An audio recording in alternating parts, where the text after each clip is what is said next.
شروع اللہ کا نام لے کر جو بڑا مہربان نہایت رحم والا ہے۔ جو چیزیں آسمانوں میں ہیں اور جو چیزیں زمین میں ہیں سب اللہ کی تسبیح کرتی ہیں، اور وہ غالب ہے، حکمت والا ہے۔ وہی تو ہے جس نے کفار اہل کتاب کو پہلی لشکر کشی پر ہی ان کے گھروں سے نکال دیا۔ مسلمانوں، تمہارے خیال میں بھی نہ تھا کہ وہ نکل جائیں گے، اور وہ لوگ یہ سمجھے ہوئے تھے کہ ان کے قلعے ان کو اللہ کے عذاب سے بچا لیں گے، مگر اللہ نے ان کو وہاں سے آ لیا جہاں سے ان کو گمان بھی نہ تھا، اور اس نے ان کے دلوں میں دہشت ڈال دی کہ اپنے گھروں کو خود اپنے ہاتھوں اور مومنوں کے ہاتھوں سے اجاڑنے لگے۔ تو اے بصیرت کی آنکھیں رکھنے والو، عبرت حاصل کرو۔ اور اگر اللہ نے ان کے بارے میں جلا وطن کرنا نہ لکھ رکھا ہوتا تو ان کو دنیا میں بھی عذاب دے دیتا، اور آخرت میں تو ان کے لیے آگ کا عذاب تیار ہے ہی۔ یہ اس لیے کہ انہوں نے اللہ اور اس کے رسول صلی اللہ علیہ وآلہ وسلم کی مخالفت کی، اور جو شخص اللہ کی مخالفت کرے تو اللہ اسے سخت عذاب دینے والا ہے۔ مومنوں، کھجور کے جو درخت تم نے کاٹ ڈالے یا ان کو ان کی جڑوں پر کھڑا رہنے دیا، سو یہ اللہ کے حکم سے تھا، اور اس سے مقصود یہ تھا کہ وہ نافرمانوں کو رسوا کرے۔ اور اے مسلمانوں، جو مال اللہ نے اپنے پیغمبر کو ان لوگوں سے جنگ کے بغیر دلوایا ہے اس میں تمہارا کچھ حق نہیں، کیونکہ اس کے لیے نہ تم نے گھوڑے دوڑائے نہ اونٹ، لیکن اللہ اپنے پیغمبروں کو جن پر چاہتا ہے غالب کر دیتا ہے، اور اللہ ہر چیز پر قادر ہے۔ جو مال اللہ نے اپنے پیغمبر صلی اللہ علیہ وآلہ وسلم کو بستیوں والوں سے دلوایا ہے وہ اللہ کے اور پیغمبر کے قرابت والوں کے اور یتیموں کے اور حاجت مندوں کے اور مسافروں کے لیے ہے، تاکہ جو لوگ تم میں دولت مند ہیں انہی کے ہاتھوں میں نہ گردش کرتا رہے، اور جو چیز تم کو پیغمبر صلی اللہ علیہ وآلہ وسلم دیں وہ لے لو، اور جس سے منع کریں اس سے باز رہو، اور اللہ سے ڈرتے رہو، بے شک اللہ سخت عذاب دینے والا ہے۔ اور ان ضرورت مند مہاجروں کے لیے بھی جو اپنے گھروں اور مالوں سے خارج اور جدا کر دیے گئے ہیں، جو اللہ کے فضل اور اس کی خوشنودی کے طلبگار اور اللہ اور اس کے پیغمبر کے مددگار ہیں، یہی لوگ سچے ہیں۔ اور ان لوگوں کے لیے بھی جو مہاجرین سے پہلے اس گھر یعنی مدینے میں مقیم ہیں اور ایمان میں مضبوط ہیں، اور جو لوگ ہجرت کر کے ان کے پاس آتے ہیں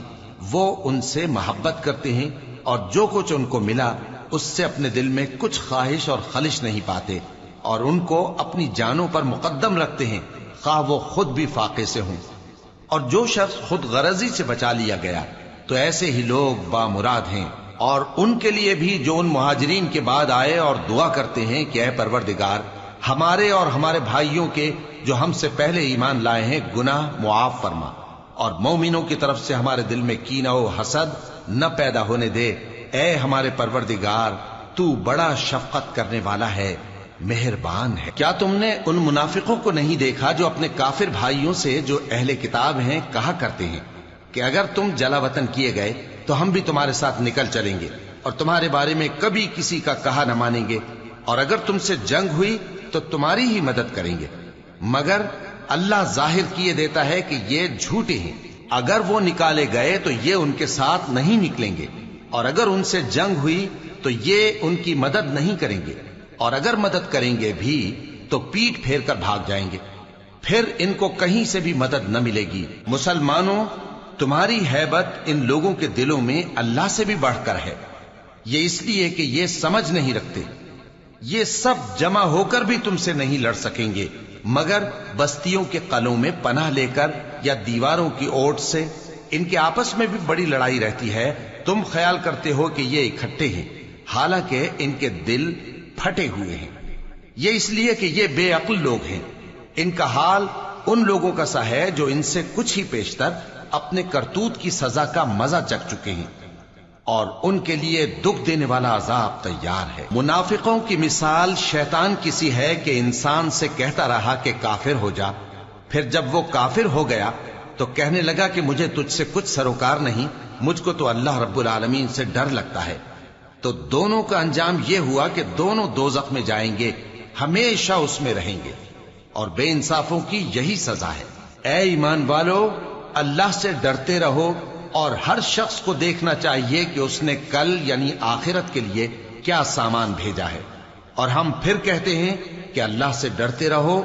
بے شک اللہ تمہارے سب اعمال سے خبردار ہے۔ اور ان لوگوں جیسے نہ ہو جانا جنہوں نے اللہ کو بھلا دیا تو اللہ نے انہیں ایسا کر دیا کہ وہ خود اپنے آپ کو بھول گئے۔ یہی لوگ ہیں نافرمان۔ اہل دوزخ اور اہل بہشت برابر نہیں،